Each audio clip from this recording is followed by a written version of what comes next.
जब सुने के होई भोजपुरी गाना बस बजे के चाही गाना।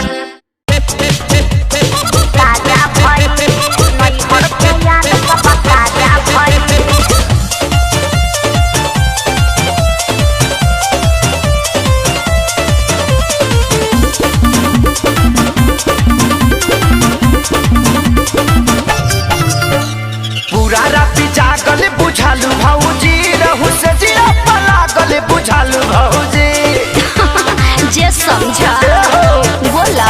पूरा रात जागल बुझालू भौजी रहू से जिया पलागल बुझालू भौजी जब देह तोहर भैया के पाजा गइल ऐसा जब देह तोहर भैया के पाजा गइल अरे त का भइल कुछ दर्द भइल कुछ मजा भइल बाकी नहीं हर के याद सब ताजा भइल। कुछ दर्द भइल कुछ मजा भइल बाकी नहीं हर के याद सब ताजा भइल। अरे का बुझला ताजा भइल।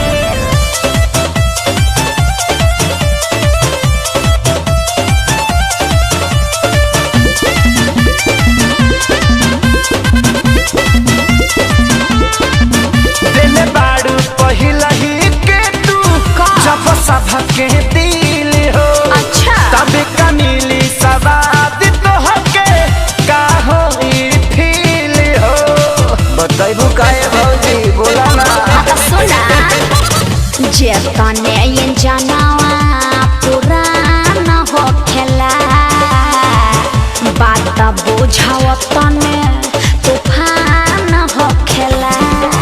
काका चेक बंद करके दरवाजा भइल अरे बोला ना कुछ दर्द भइल कुछ मजा भइल बाकी नहीं हर के याद सब ताजा भइल। कुछ दर्द भइल कुछ मजा भइल बाकी नहीं हर के याद सब ताजा भइल।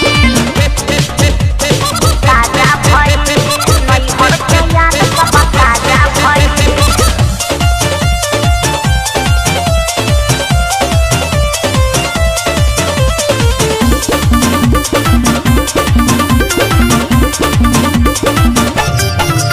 अब पता चलल बाड़ू तू पहिले के खिलाड़ी हो गाड़ी एक्सीडेंटल पवले सच कुंदन खेसारी हो पता चल गई भौजी जवान बोझ क्या बा बोझा बात तोहार मरजी बात साफ बतियाइल न बोली फरजी।